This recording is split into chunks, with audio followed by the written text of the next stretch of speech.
All right, we're in Ridley Park, Pennsylvania today. Basically, what we have is we have a leak in this general area. And looking at this, I see that they have capped this stuff, or this tie-in or transition, whatever you want to call it. Some people call it a party wall, but it's really not a wall. I'm pretty sure the leak is coming in at this transition. I'm not a big fan of using roofing cement on like a shingle job. Half of it's modified, then the other half is shingles. So what we're going to do is we're going to take these caps off, and we're going to use another installation method. But anyway, I'll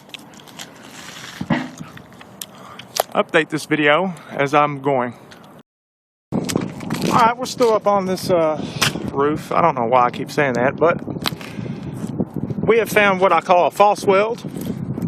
This should have been torched down, and you know, they probably torched it, but they didn't get it hot enough to seal. They also don't have any bleed out. What you see when it was laying down was you know, just a little bit of bleed where it looked like it's welded, but it wasn't. It's called a false weld. I'll go ahead and fix that. After that, I'll be ready to pop my line and get started on this. All right, we got the pipe filled dressed. Basically what we did was we took some material and we ran it around, and then we made a few slices down here at the bottoms so it'll just fit around. Torched it on. Then we took a you know, basically a target patch, you know, used a hammer to get our good hole. Then we torched that around, and we also put some clamps on this to form a tight seal around the pipe, so they shouldn't have any more trouble with that. So now what we're going to do is we're going to continue on with our little muck system of caps. I don't think I can get that bottom cap off there, but I'm going to try. We'll see what happens. Now I'm on the same roof, and if you look at this pipe, there's a crack where they put the roofing cement. So the roofing cement's starting to crack open, and they don't have any kind of flange on here.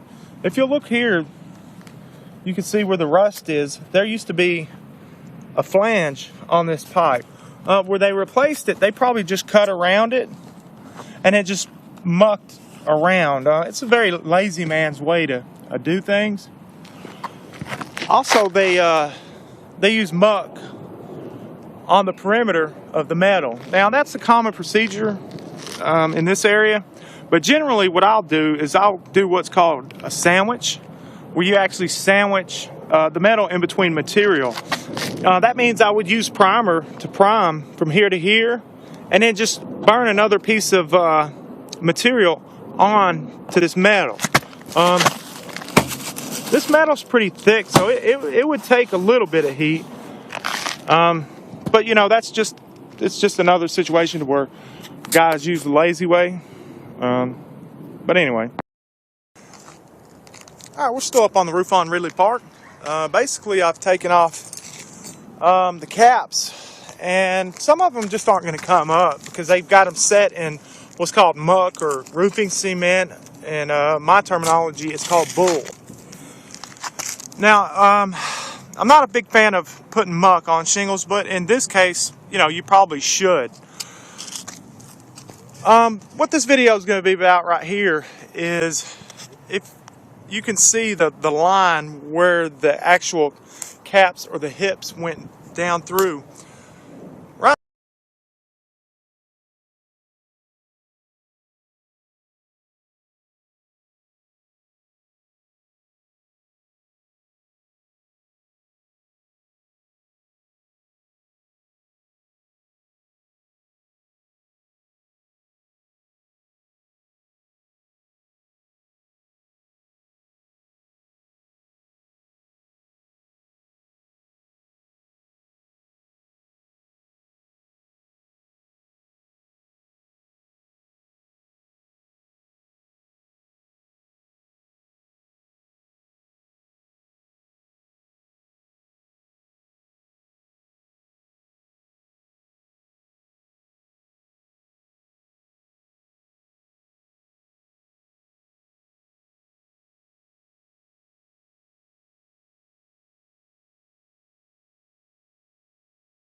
Okay, we're ready to start, our process of putting the muck on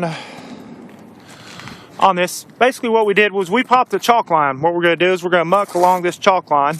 And we're going to go by this line over here as well. So we wanted to go 12, so we popped to here to here. There's no nails outside that line. And we're just going to basically use this as a guide. And, go ahead and muck, and then I'll show you the rest of the process. But what I want to show you now is nails in a penetration, not a penetration, but a transition. Now, where this roof transitions to this roof, there should not be a nail in that area, ever. You don't nail in the transitions, ever. If somebody were nailing this shingle here, they would probably need to nail it high, at least right about there on the underside. And then this shingle, it could probably be nailed high as well. You want to keep your nails out of any transition. You don't want to nail in stuff like that, just like you don't want to nail into valleys. All right, we've went around our pipe, and we've got the first several caps on. So this is the thing we're going to do. Basically, we're capping this right here. We're setting it in roofing cement. Generally, what guys do is, once they do something like this, they'll just put them a cap down and then, just cap over it. But that's not going to work because, even though it's covered here, it doesn't have any of the roofing cement in between layers. So what we're going to do is we are going to coat not the exposure, but just where the exposure goes. We're going to make sure we seal the top of this. We're also going to seal it down where the nails are. Just so we don't create any water traps, we're just going to go ahead and just coat the whole, section right here. So we're just good and solid. All right. Next, we're going to set our next cap down on our line.